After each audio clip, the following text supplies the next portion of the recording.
There are times in an animated movie where characters need to scream big and open their mouths crazy huge.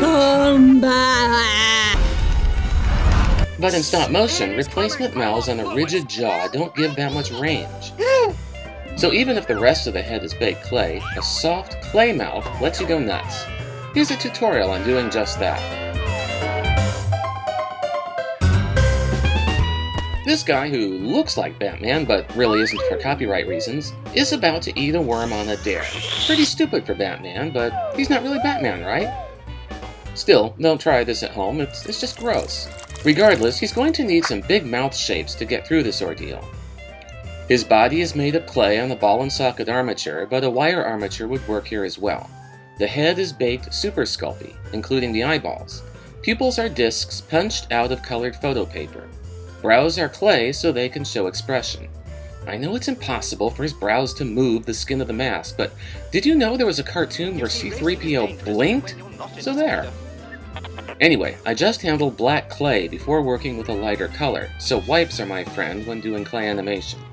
I'm going to simply sculpt a mouth right onto the rigid head, shaping it with tools and smoothing with my fingers. If you want, you can add the inside of the mouth, perhaps lining with darker clay, and adding teeth and a tongue.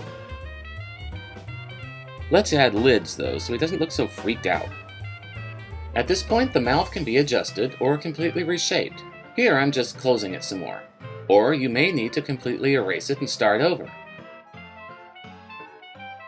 But after a while it's going to get dirty and you'll need to replace it. To save shooting time, you can have a whole lineup of mouths ready to go. For more believable changes, try to use the same amount of clay each time so it doesn't look like the mass of the head is changing.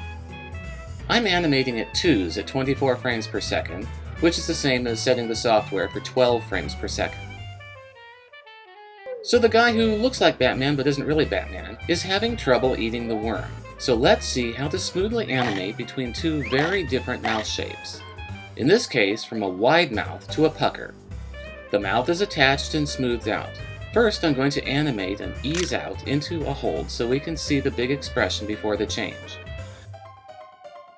His head is going to tilt during the change to the pucker, so I'll start with that. Then there's one pose with the mouth just starting to close. The next pose has the mouth closing even more. Then I change the mouth to the pucker. After a shot of that, I tighten the pucker over a couple more frames and ease out the head move.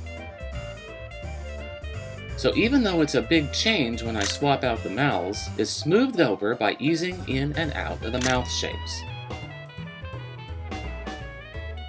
So now this guy can finally eat his worm. Or not.